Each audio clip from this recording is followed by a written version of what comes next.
Om Namo Bhagavate Vasudevaya. Om Namo Bhagavate Vasudevaya. Om Namo Bhagavate Vasudevaya.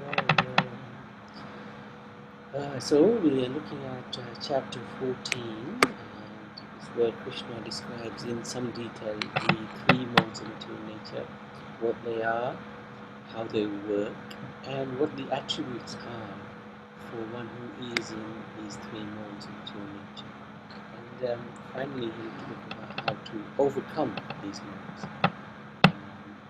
The reason he's talking through this with us, or talking to Arjuna about this, is because it's a very important subject matter to understand the world that we live in and all the interactions that take place in this world, and how to deal with those interactions. It can help us progress towards a spiritual goal.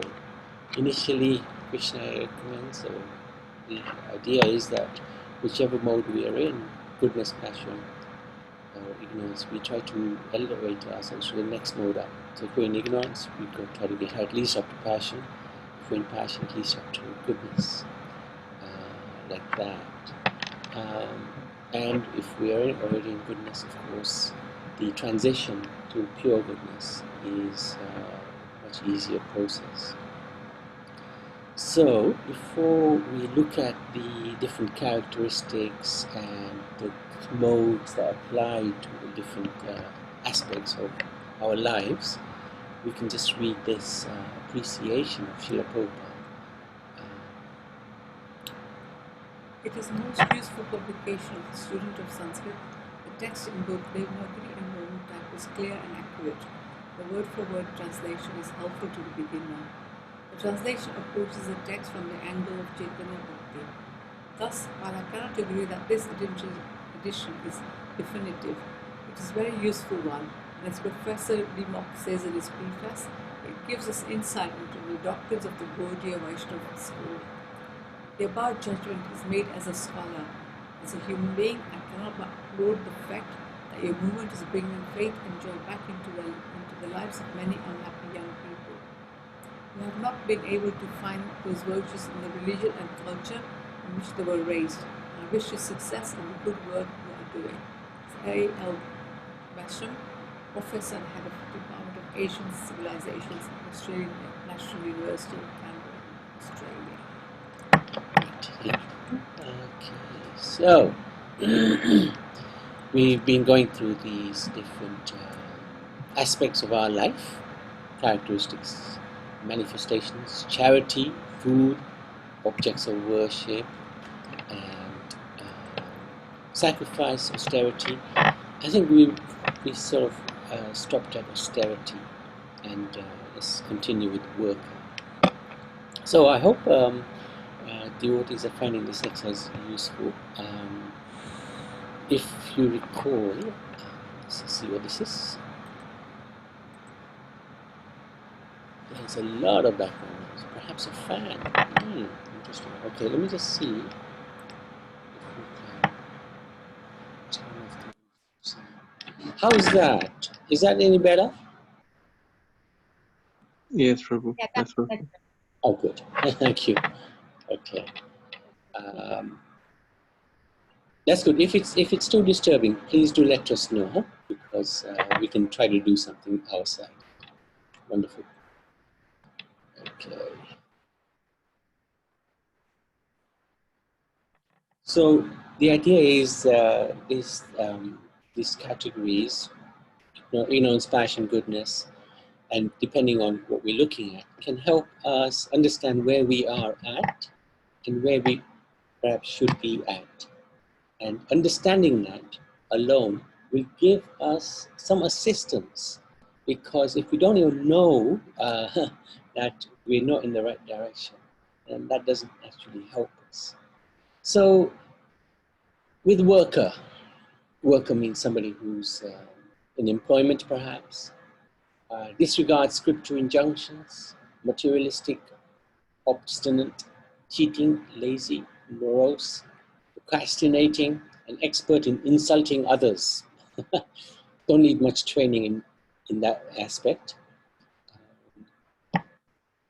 So procrastinating, if something needs to be done, we keep putting it off. We keep putting it off. If that's our mood and attitude, then we should understand that we're not necessarily in a good place. In terms of passion, a person like a worker would be very much attached to the fruits of his work and wanting to enjoy the salary as soon as it's received on a Friday night. By Saturday night, it's all been spent. That would be quite typical in Western culture. Greedy, envious, unclean, entangled by happiness or distress. So if one gets a bonus, one gets very happy. If one's bonus is reduced, or no bonus, then one becomes very distressed. Very attached to the fruits. And in goodness, the work is done free from material attachments, pride or false egos, done enthusiastically, with some resolve, unswayed by success or failure. So it's more or less done out of duty. So in, for example, Arjun's case, Krishna's very much saying to him, let's come to this platform. Just do your duty without being attached to the results. So that's moral goodness. Of course, there's a step further that one has to take if we want to come to the spiritual platform, and that is to work unconditionally for Krishna and the spiritual master under any and all circumstances, all situations. So that's work. So you can grade yourself where you think you fit. 3 is for if you think you're in ignorance, which I doubt very much. That's 3 points. If you're in passion, that's 2 points. And vast majority of people will be in that category. And if one is doing things out of duty, enthusiastically, but not too worried about success or failure, then number 1 would be applicable. And pure goodness is where that would also include where you are doing your duty, but you are surrendering all of your results to Krishna. That would be included in pure goodness. Anybody got any comments on this point?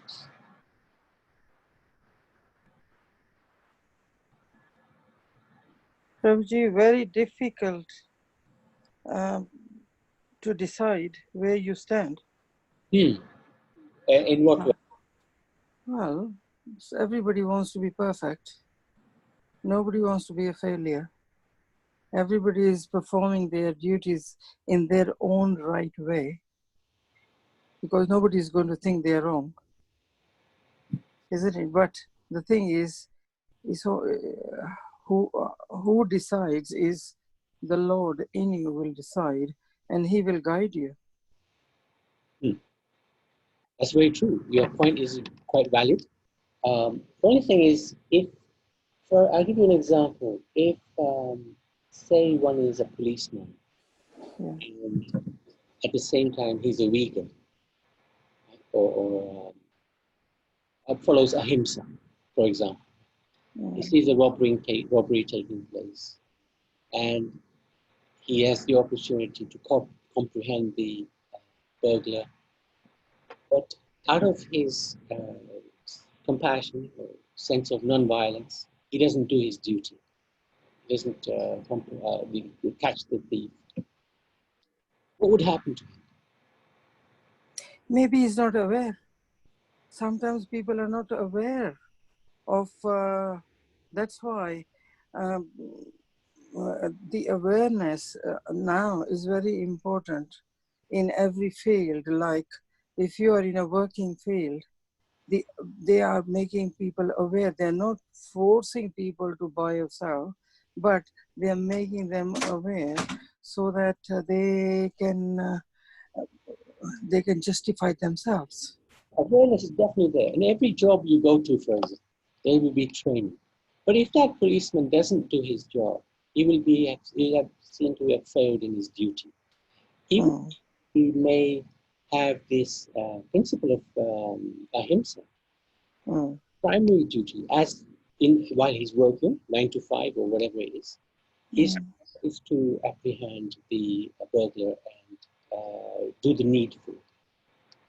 If he doesn't, because of his principle of ahimsa, which is a very good principle, but it doesn't necessarily tie in with his duty. So what we here, we're looking at two aspects. We're looking at our duties as having a body, and then there's the duty of the soul.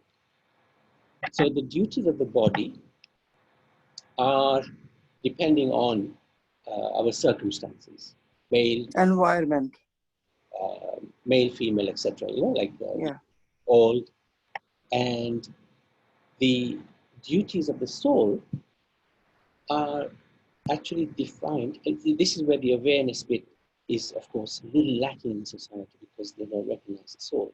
But the duty of the soul is to connect with the Supreme.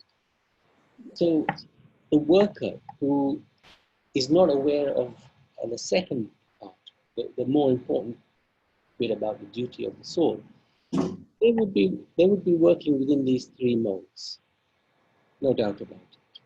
And as you said, they're working according to their capacity. So that's the way it is.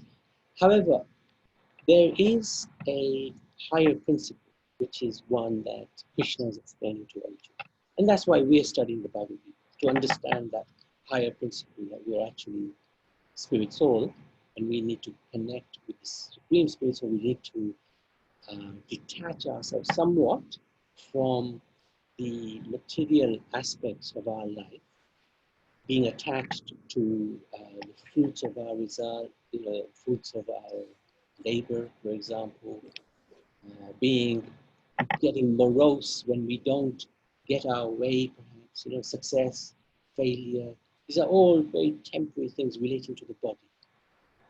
So what Krishna consciousness, what Krishna is doing is elevating Arjuna from ignorance to goodness, to passion, to goodness, and then ultimately he's advising him, surrender everything to me and I will protect you. So it's all gradations. Now one can work out where one is. If one is lazy, you're lazy. You're procrastinating, I'll do it tomorrow never comes. Or if one is really attached to the food, I won't go to work unless they pay me, which is not unreasonable. Yeah, that's true. Or one is thinking, okay, you know what, I'll do my best. If I get a bonus, great. If I don't get a bonus, I've still done my best. I've satisfied my duty. Or if one is thinking, you know what, I'm working, but actually my aim is Krishna.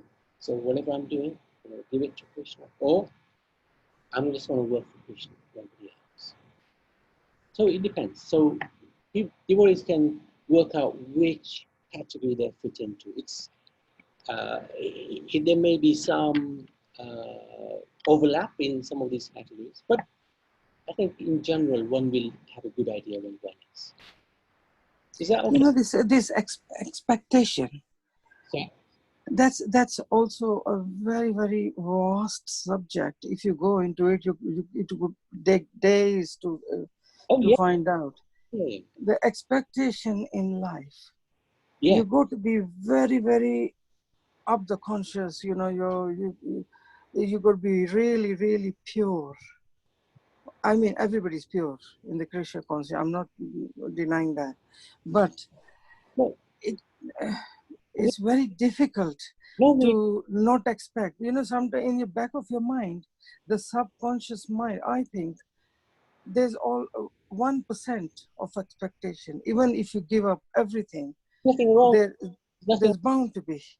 Suresh, there's nothing wrong with expectations. We just got to have realistic expectations. Yeah. Yeah, this is just subjective anyway. This is just looking at your own self and assessing yourself. And you can do that truthfully only for yourself. You know where you stand. Well, my motto is, if I expect, I'll get hurt. so I don't expect. I Yeah, don't want to get hurt. that's good. My motto is that. That's goodness. That's Yes. because you're Yeah. not swayed by failure or success. I mean, I had a situation today where I had expectations, and you know, it's pointed out that hey, you've got expectations here which may not be fulfilled. Yeah. Very So true. why get hurt? Why get hurt? So just be prepared. You're not going to do it. Let it be, and let the nature take its course. Yeah, Nature is God. so that's your inherent consciousness. So Yeah. that will put you into goodness. So others can decide where they fit. So you Yeah. personally, from a personal point of view, sort of know where you stand. Yeah. So Because with the big families, you always have this. yeah, So your expect is okay. If you're giving, it's all right. It doesn't matter. yeah, But whereas taking, don't expect. That's me. But I'm happy because I don't. I have made that my route of not reaching to the my ultimate. yeah. No, that's fine. So anyway, that's fine. Others can decide where they sit. Um, if anybody's got any questions, specific questions, otherwise we can move on to number 8. Okay. Renunciation. Renunciation consists of, when it's in the mode of ignorance, giving up prescribed duties because of illusion.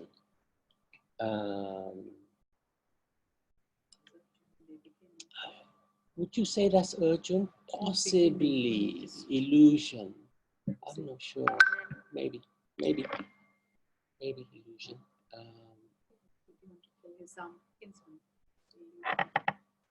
That may be more troublesome. Passion. Anyway, i.e., not doing something because you are misinformed, misled, and you're thinking something that you should be doing, but because of that illusion, you're not going to do it. That's ignorance. We can come up with an example or two. With passion is you don't do your duty, give up your duty, you renounce your duty because it's difficult. It's difficult. You're fearful. This is more urgent because you got Bhishma on the other side who's going to give you a good thumping.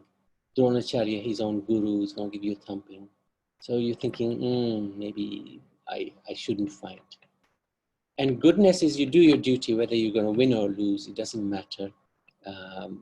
You're just going to do what you need to do.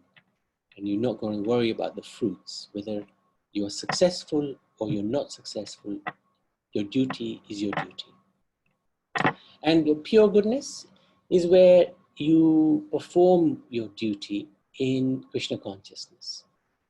And we saw that in the chapter 12, how Krishna, you think of him, or if you can't think of him all the time, follow the rules and regulations. If you can't do that, work for him. He's got different gradations there. If you fit in one of those gradations, that's perfectly fine. That's considered to be pure goodness. So you do your duty, you do it for God's satisfaction, you do it for his pleasure. So you go to work, or you cook, or you look after the grandchildren, whatever it is, but you're trying to do it to please Krishna. That would be pure goodness. If you're doing it out of duty, but not attached, then that's goodness. If you're doing it, if you give up the duties because of trouble, because it's too troublesome, then that's passion. And out of ignorance, you should be doing your duty, but you just can't be bothered. That's like the policeman who goes to sleep instead of going on the beat. That would be considered ignorance, where you neglect your duty completely. So again, devotees can choose whichever one they think they fit into and grade yourself. This is an individual, personal matter, and it's just for our own individual benefit where we stand, so that we can hopefully improve on where we are at the moment and go to the next level up. That's the whole point of the Bhagavad Gita. If we're thinking the Bhagavad Gita is simply a novel and I need to just know what Krishna says, we've missed the point. The Bhagavad Gita is to actually transform our consciousness. That's the whole idea of the Bhagavad Gita. Not that, hey, I'm perfect and I am great where I am. If that's the attitude, then we're not going to really gain much from the Gita. Okay, I'm going to head on. No, let's just move on. Knowledge. Where one's knowledge is quite meager, unrelated to absolute truth. We're into sport, we're into politics, breeds attachment to one kind of work as all in all, concerned only with bodily comforts, eating, sleeping, mating, defending, and so resembles the knowledge of animals. So if our whole life is simply geared to eating, sleeping, mating, and defending, then that knowledge is ignorance, if there's no higher consciousness. If in the mode of passion, it would give rise to speculative doctrines and theories through which one sees the body as the self and consciousness as a temporary byproduct of the body. Rules and existence of the eternal soul within are not there. So one in the mode of passion will generally not believe in the soul, will believe the body is all in all, nothing else matters. Enjoy as much as you possibly can. This is your only opportunity, your only life, and after death it's all nothing. That would be mode of passion. And I don't think anybody on this forum will be at number one, at ignorance or passion. I think everybody will be on at least goodness. And at goodness, one sees the soul is different from the body, and one is the soul, gives rise to the vision of an undivided spiritual force within the bodies of all living entities. That basically means that one knows one is a spirit soul connected to the Paramatma. Not that one is Paramatma, but one is connected to the Paramatma. And pure goodness is where one sees all living entities as eternal individual spirit souls of the supreme spirit soul. So we won't discriminate. He's black, he's brown, he's yellow, he's white, he's woman, he's man. We'll see, or he's a dog or a cat, we'll see all living entities as spirit souls on their path, on their journey to the Supreme Lord. A little bit like what Suresh was saying, that we all have a path to the Supreme Lord. We are at the path where we want to be.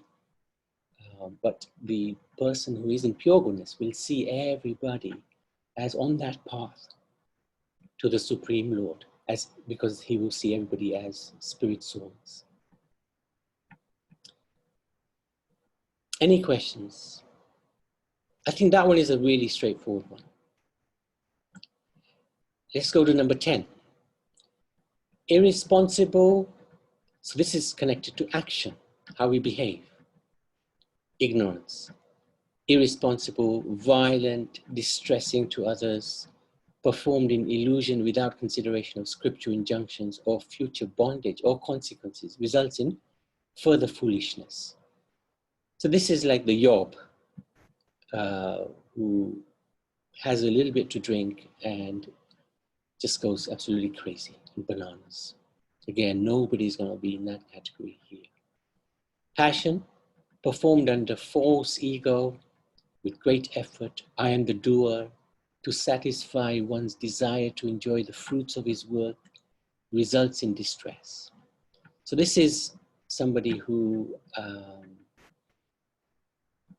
has this illusion that he's the center of the universe. Everything revolves around him. And if it wasn't for him, the family wouldn't be fed, or nothing would happen, work would not get done. So his actions are very much on the platform of the false ego, that without me, nothing happens. I am the doer. That's right, I am the doer. Not understanding that actually the body is controlled by material nature. And in terms of action under goodness, is performed under scriptural regulations as a matter of duty, without attachment, without love or hate, on the material platform, of course, by one who renounces the fruits of his actions and results in purification. This is somebody who's doing their act because it should be done according to the scriptures. And if something bad happens to him, he's not going to worry. If something good happens to him, again, he's going to be steady in both situations. Very, very difficult to achieve that stage, even in this material world, and that's the mode of goodness. And for pure goodness is performed solely for the satisfaction of Krishna and the spiritual master. We do know that people have been in this position,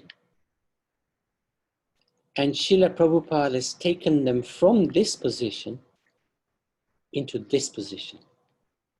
It's not that we have to go from ignorance to passion to goodness to pure goodness.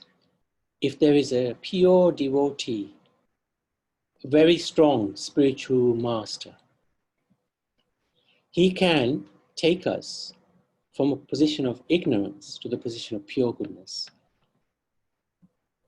within moments. When Prabhupada went to the West and he was faced with his congregation, who were hippies, basically, drug addicts, alcoholics, you name it. It was a culture at that time that anything went, especially amongst the hippie community. But that was the source of his help. And by his association, they went from irresponsible, violent, etc., into serving solely for the satisfaction of Krishna and the spiritual master. This is the power of the spiritual master. So again, one can decide, where does one sit? I suspect mostly will be this side, in between maybe. You can do what Priti does, 1.5, if needs be, if there's any confusion. Because of course, not everybody's going to be in, one's not going to be in one category all the time. We sometimes sway, because if you remember, there's always a competition between these three modes.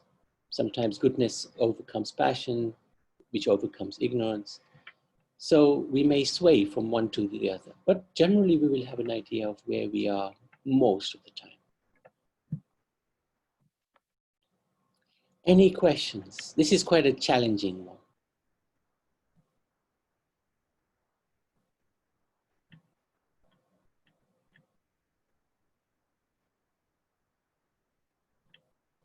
Madhusudan Prabhu? Yeah, Haribol, Hare Krishna. Yeah, all these different categories, we may find ourselves in so many situations where, we might have to get a job, and our actions are based on the kind of job we've got, type of hobbies we pick up. But as we get out of ignorance and get into more passion and then goodness and all that, and then so I got a phone call. Sorry, Kamakshi's not here. She had an hospital appointment, so she had to go there, And, hello? Okay, we'll come back to you. Yeah, come back to me.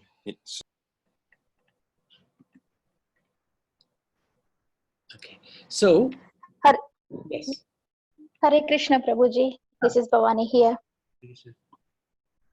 Yeah, yes, it's quite tough to categorize ourselves, because it's depends on the action, depends on our emotions, throughout the day we go through different kind of emotions, and one day we handle the situation, same situation, one day we handle very nice, and another day again, you handle in a different way. So yeah, it's really tough to say. So I just categorized myself. So in terms of charity, food, objects, worship and sacrifice, Mm, maybe I can give myself number one. But in the renunciation, mm, knowledge, action, mm. so yes, definitely it's mostly it's matching with the two. Yes. So yeah. What's our next step, Prabhuji, in terms of, like, how we can make our actions, karma, purified, so that we can progress and go to into the next box, in which is goodness, like, Brilliant, so brilliant yeah. question. Brilliant question. And that's the whole purpose of Gita. And in fact, in the 17th chapter and the 18th chapter, Krishna describes a little bit more. In fact, what we've done here is basically from the 18th and 17th and 18th chapters. Mm-hmm. This sort of gives us idea. If we fall in this category, say, generally people will be in passion.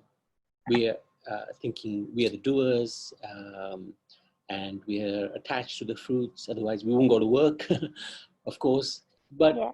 it's not just as simple as that. Even at work, when you're working, success and failure will very much determine our mood, and also whether we get a bonus or not. Again, that will really have a big impact on our mood.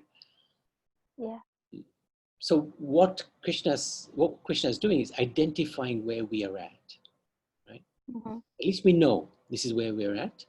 We know where we need to be. Like you just said, how do we progress into goodness? That is a perfect question. That's exactly what Krishna's aim is, to get us to think, okay, this is where I am, passion. How am I going to move into the next higher stage? And it's through, basically, it's through Sangha, like we're doing, satsang, Yeah. associate, because through association, we talk about it. Once Mm-hmm. we get some knowledge about it, that gyan can become vigyan. Vigyan is wisdom. It Mm-hmm. takes time. It can take time. It can be quick. It can take time. It depends on the individual. Every individual is different, and every individual is dear to Krishna. Yeah. And if we surrender unto Krishna and say to Krishna, my dear Lord, I am currently predominantly in the mode of passion, but I would like to make progress towards you. Please assist me in my endeavor. That sincere prayer in Mm-hmm. front of the Lord will invoke a soft-heartedness in the Lord, and He will bestow His blessings. So that's one way. Pray to the Lord. Another is have sadhu sangha, satsang, where these things are discussed and we become aware of perhaps how we can improve ourselves.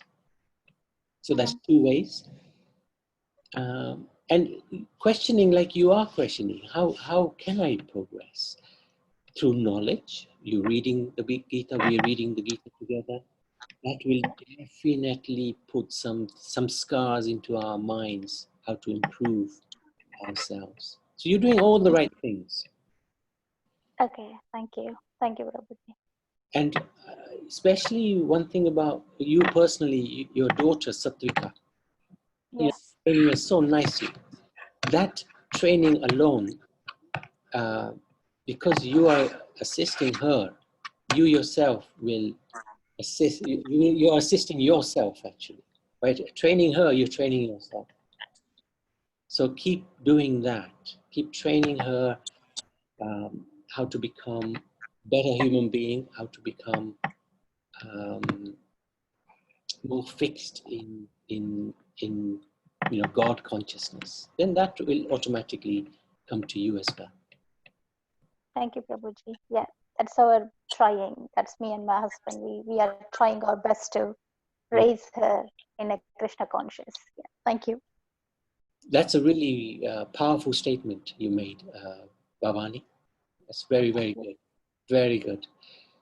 In the Srimad Bhagavatam, Krishna says, there's a quote, there's a verse that says, one has no right to be a guru or a devata, or mother or a father, unless one can deliver one's dependence.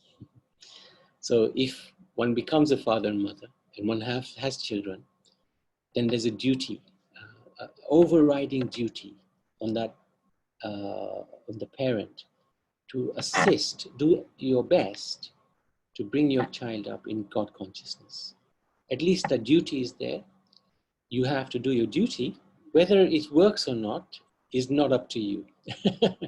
Yeah, that's right. That's right. I agree, Prabhuji. Yes. Yeah, that's what we always think. This is our duty. Yes, definitely we need to do it. Rest be better, because they have their own brain. They are again different souls. So let them decide. But at least as parents, we should try our best to give all those qualities to them. Very good. Very good. That's you've got the right attitude. So you're doing all the right things, Bhavani. Thank you, Prabhuji. Chanting, we can always improve, of course. Chanting more. Yeah. Every time we get an opportunity, we should try to, a few moments spare here and there. Don't waste it, because time is so valuable. So, and once Krishna sees that you're not wasting your time, he gives more time, and he gives so much facility. So he's the master of everything. Yeah. He can release anything to us, including time. Thank you, Prabhuji. Thank you for that, everyone. So times of day, this is something that's a little bit black and white, or day and night. If one is used to the night time, it sort of indicates that perhaps the mode of ignorance is prominent. It may not always be the case. Prabhupada used to wake up at midnight, and translate the books. So Depends what you're doing. it depends what you're doing. If you're partying, then maybe. If you're getting up middle of the night and translating, that's spiritual books. That's pretty good. Or chanting. Or chanting. Yeah, Jayanti sometimes gets up middle of the night chanting. So, if one is generally attached to the night time, sleeps during the day. And sleeps during the day, that's usually an indication of ignorance. So that's the university students sorted. All are like that. Daytime, if one is attached to daytime, which most people are, passion.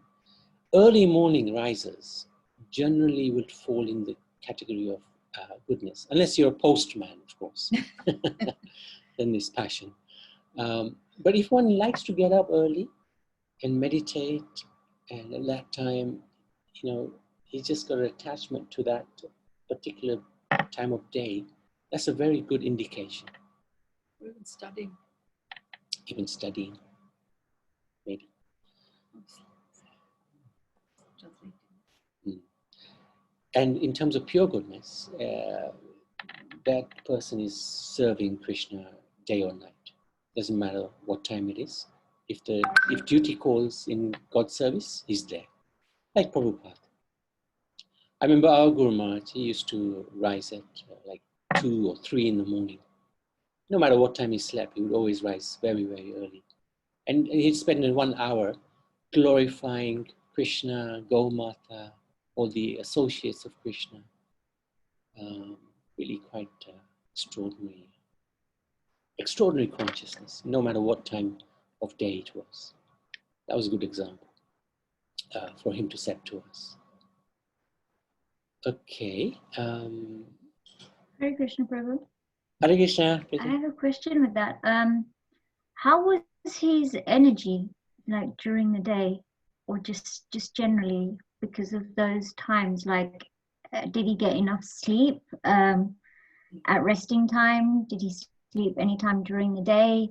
Because I was just speaking about this to my father, because I was talking about Bhaktivinoda Thakur, how his daily timetable routine was so busy, and he napped or had rest at different phases of the day, but he managed to get through so much. So it seemed as if there was a purpose, and that was the driver.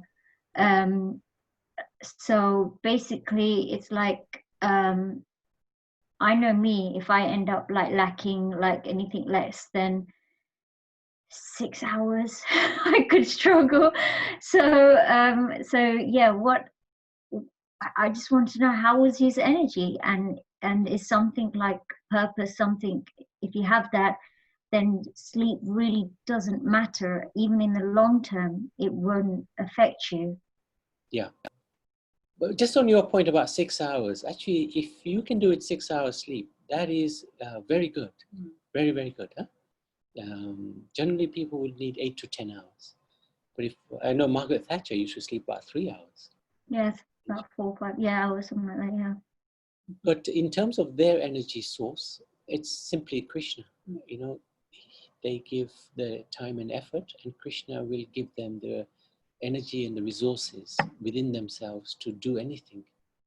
And it's often the case. You know, I remember one day I was doing Ekadashi, and I was preparing for a really difficult seminar on this Gayatri Mantra. And I woke up very early, and I thought, you know, I'll probably doze off at some point. But because I was so engrossed in what I was doing, I managed to stay up all day and all night as well, and with the satsang as well. So somehow the Lord does give, and that was just one night. Of course, I crashed out the next day. Actually, it didn't crash out so much, not as much as I thought I would. But I think once one is engaged in the service of the Lord, the internal energy of the Lord takes over. And for Prabhupada and Bhaktivinoda Thakur, absolutely, and Bhaktisiddhanta, all of the acharyas, absolutely they were controlled by the internal energy of the Lord. But I think, you know, if they would get tired, they'd have like power naps, not long naps during the day. Yeah. Like Guru Maharaj also, you'd have a little power nap during the day. Because, you know, his health wasn't that good either. So he needed that rest as well during the day. Yeah, true. But a different energy takes you over. Different, just like time, you know, we were saying about time. You give time to Krishna, he gives time back.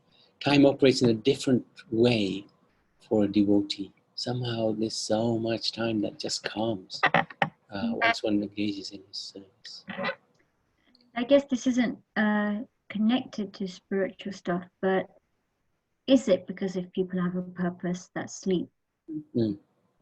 Yeah, like I said, it's not related to spiritual stuff. So that's what was that question on my mind. Yeah, one has purpose in life, but then you have to be a little careful because it's, you know, passion, mode of passion can be quite prominent. So one can have purpose. If it's a material purpose, then they're always going to be governed by the three modes. If it's a spiritual purpose, they're governed by a different energy. And there, what happens actually to the body of the spiritual master or the pure devotee becomes spiritual. Just like if you put a rod, an iron rod into fire, that rod is iron. But when you leave it in the fire enough, that actually and you take it out of the fire, it's actually fire. Yeah, it looks like fire. If you touch it to paper, it'll burn. So in that same way, if we completely dedicate ourselves to the Lord, then a different energy, like the fire, covers the iron rod with its own potency. So similarly, the body of the spiritual master, especially, is the same as the Supreme Personality of God, spiritual. Because like Prabhupada, towards the end as well, or before, a few months before, he wasn't eating much. So, devotees would wonder, how is his body being sustained? He was like all bones if you looked at him. But still, he still kept to his routine of translating and getting up early. So yeah, the spiritual body takes over, I think. Okay. Anything else? No. Bhavani? Yeah, can I add something here, Prabhuji? Yes, definitely spiritual. Once you be in the Krishna conscious, the spiritual energy will passes. Before that, again in Gita, Bhagavad Gita only it says. So first of all, our lifestyle, like eating normal sattvic diet, Yeah. I think that would also help to maintain the energy. Usually in India, people those days, now a lot of research is going on how the diet is impacting. But from the olden days in Hinduism, in obviously in the spiritual, in Indian spirituality, they have a habit of eating very, very soft and sattvic food. I think definitely food will impact our brain, and obviously that's also another reason to maintain the energy. Early eating before the sun setting in the evening especially, that impact a lot of that that that food habits will impact definitely on the energy levels, like eating only vegetarian food and lot of fruits, and then according to the scriptures. So one can follow those diets, I think that would also another reason for the energy. Yeah, you're right. And actually, you've preempted Krishna. You've stolen his thunder. Because in the 17th chapter, exactly that's what he tells Arjun. Exactly what he tells Arjun. Okay, so that's it. Thank you. So you're right. Thank you for making that wonderful point. Yeah. Very good. Let's see if we can do a little bit more understanding. So that person who considers religion to be, a religion to be religion and religion to be irreligion, phew, this is perhaps the terrorist, right? Who goes and kills people thinking he's going to go to heaven and enjoy, celestial virgins. That's really perverted thinking. Doing in the name of religion. Yeah, can do anything in the name of God. That's ignorance. And that person whose understanding is just misguided, perverse, imperfect, cannot distinguish between religion and irreligion, truth and untruth, what should be done, what should not be done. That's passion. So they can't really distinguish between religion and irreligion. So they sometimes think something that is religion is irreligion and vice versa. And sometimes they're on the right path, sometimes they're on the wrong path. Scientists. They were trying to find the atom, and they found that there is a small molecule in which they just strive. And then there's the understanding the moral goodness, where it's intelligent, discriminates under scriptural direction, what is to be done, what is not to be done, what is to be feared, what is not to be feared, what is liberating, what is binding. So in the mode of goodness, you actually illuminate all the gates in our body with knowledge and happiness. So in the mode of goodness, you're in quite a good place, because you know what needs to be done, what doesn't need to be done, and what religion is and what irreligion is, and you actually act according to religious basis. And pure goodness, that understanding is where we perfectly consider Krishna through personal realization, confirmed by the scriptures and spiritual master. So there we understand that Krishna is the source, the maintainer, the protector, the guide of all of us, and one who sanctions everything we do.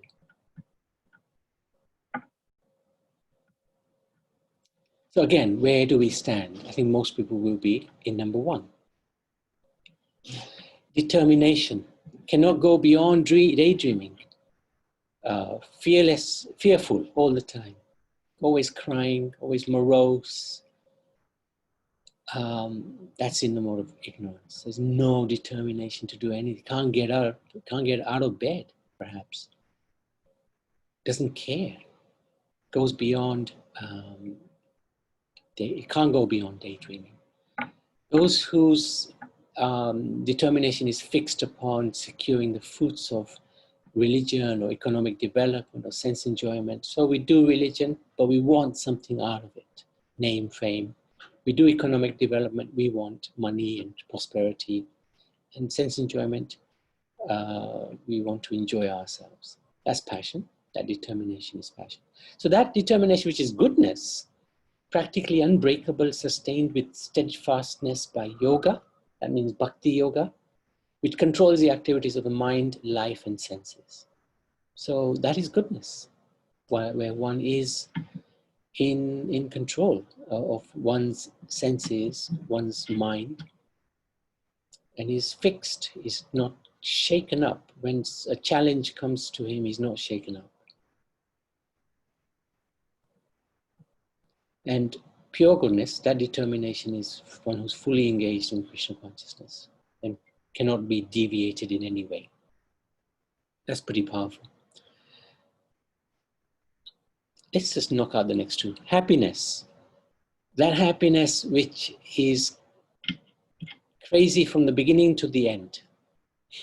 Blind to self-realization, delusion, from beginning to end, comes from sleep, laziness, illusion. So perhaps the one who's addicted to drink, I know drink can be a medical problem, but one who's addicted to drink wakes up with drink, middle of the day is drink, middle of the night is drink, ends up with drink. Beginning is bad, end is bad, middle is bad. That's ignorance. That happiness which is nectar in the beginning but poison at the end is considered to be passion. So it's really great fun. Having 1 gulab jamun, nice. 2 gulab jamuns, not bad. 3 gulab jamuns, getting too much. 4 gulab jamuns, can't take it anymore. 5th gulab jamun, I feel sick. Nectar in the beginning, poison at the end. It's derived from enjoyment with the senses, derived from contact of senses with the objects. And it's epitomized by sex enjoyment. That happiness, which is goodness, is poison in the beginning. Poison. But it's nectar in the end. It's poison to get up early in the morning and chant Hare Krishna. It's really hard. So hard to fix the mind in meditation. And the mind is jumping here and there. You got so many things to do. What the heck are you doing? The mind will try to persuade the soul, don't do this. So that's poison in the beginning. It's really tough. But it turns into nectar in the end because the mind eventually gets trained and we become closer to self-realization. So where are we? Are we addicted to happiness, which ends up at the level of poison? Or are we looking to strive? Are we looking to improve ourselves? Like Bhavani said, how can I improve? Might be painful, might have to go through some difficult, challenging times to get through to the next stage. But poison in the beginning becomes nectar in the end. And pure goodness, happiness in pure goodness, serving the Lord in the eternal loving relationship. Ever increasing ecstasy, unparalleled by mundane experience or emotion.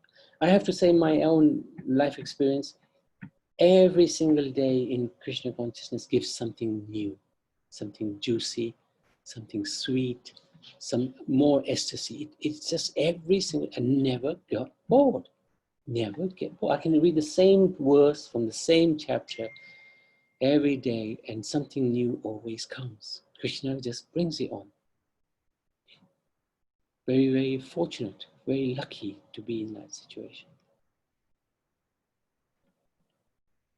So where do we stand? And finally, if we just finish this bit, colors. Again, this is a little indicative. Blue is generally regarded to be in the mode of ignorance. Of course, Krishna's color is a bluish, blackish color, and he's anything but ignorance. Red is considered to be in the mode of passion. Yellow is considered to be in the mode of goodness.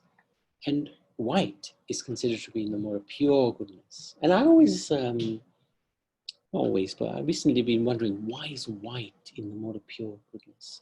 So I was reading as I was doing part of those seminars that how we should envisage our guru in the spiritual world dressed in white. Well, our Guru Maharaj always dressed in saffron, orange, sannyas color. But in the spiritual world, the spiritual masters are all dressed in white. So that's quite interesting. So that's one of the reasons why white is considered pure goodness. So again, if one is attached to a particular color, that's just an indication. It's not necessarily that if you like blue, that you're in ignorance. No, because as I said, Krishna is himself dark blue, blackish blue, the color of a dark rain cloud. Okay, so I think any points, any questions?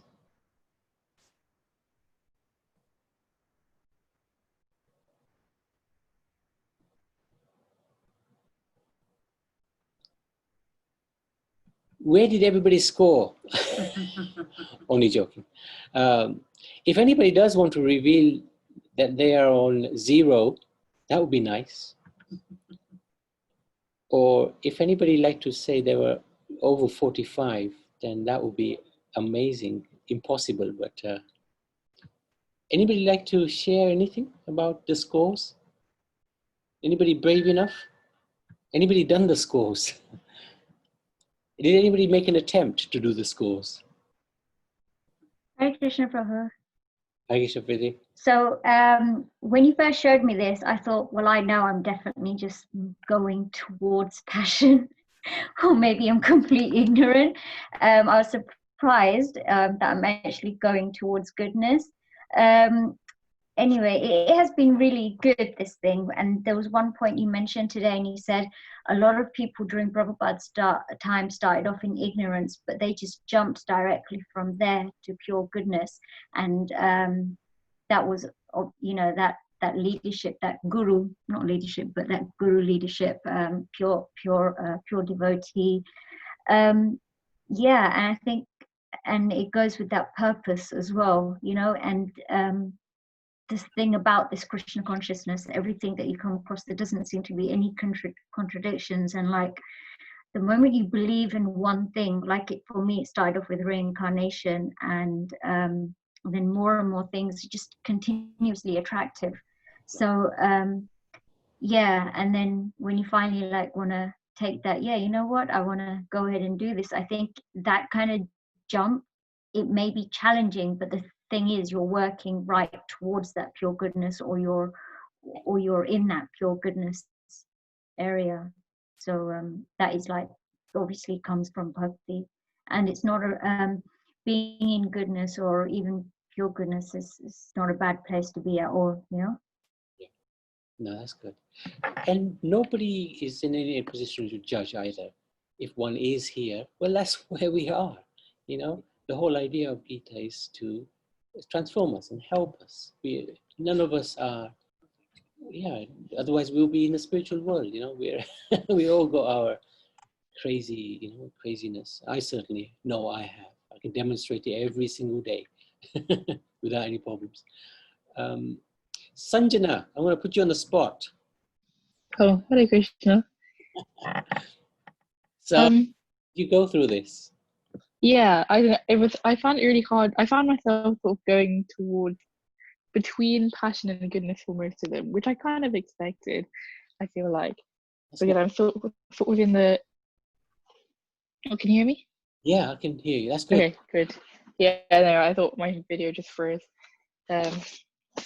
Yeah, so I found it really useful to kind of think about the steps that I could take. But definitely, like even over the last 3 weeks, I've tried to improve my understanding and my knowledge, and I felt like I felt a reciprocation of that as well.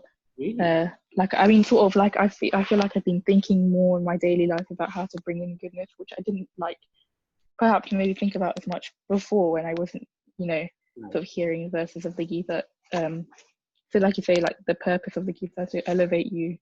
I definitely feel that through these classes. Well, that's a big statement. Thank you. And that, from a university student, I was expecting you between ignorance and little bit more gross ignorance. There is some ignorance bits for sure. Like, yeah, there's definitely some. I won't shy away from admitting that. But I'm hopefully trying to work towards eliminating those bits in the next few years. Well, thank you very much for that feedback. That's very encouraging for us, actually. Thank you. Anybody else care to brave enough to say anything? Suresh? Hare Krishna Prabhuji. Oh, Pitambar, Hare Krishna. How are you? All right, thank you. Yeah, I just got one little point to make. Well, not a point, but maybe something. You know, what I really loved about the Bhagavad Gita was when Krishna said, don't get too worried about getting worked up about the three modes of material nature, depending on which one is actually done the attack on you. You know, learn to tolerate it. I used to get really wound up that I could never wake up in the morning, you know, to do my rounds, and I was so happy in bed. It's all nice and cozy. Another 5 minutes, etc. And the great thing is if you stick around with devotees who are advanced, they'll put you in tight spots, you know, where you will exit this kind of loop.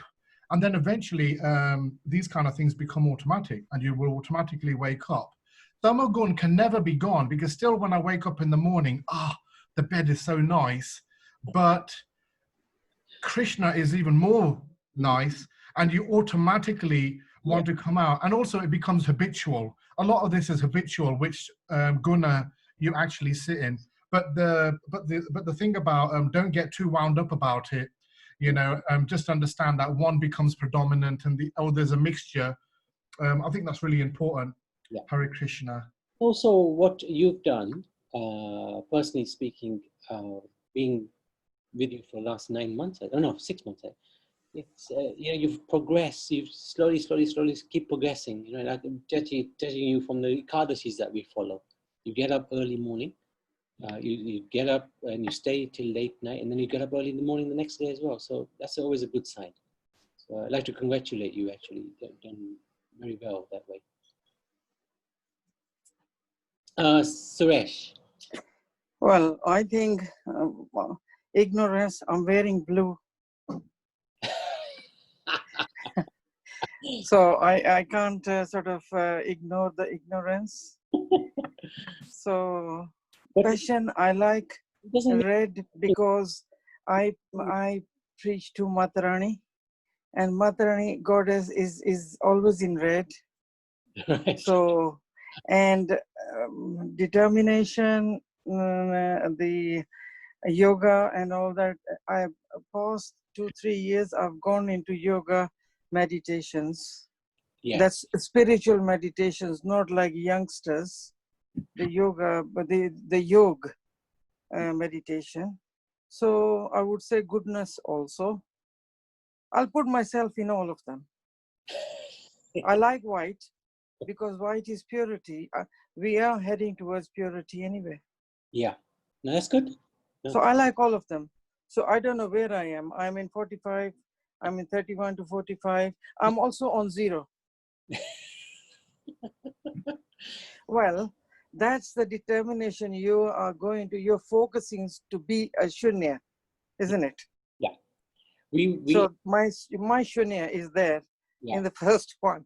So I'm heading towards shunya. So 0 to 15.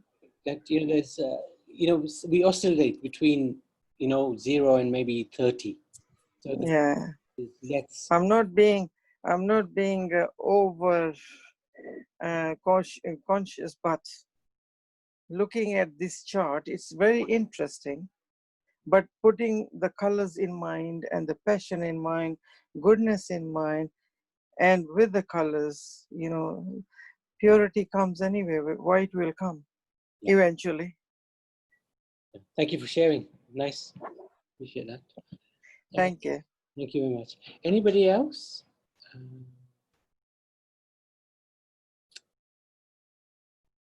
Okay, thank you very much. Let's, we actually quite late today. Let's go to the Nashing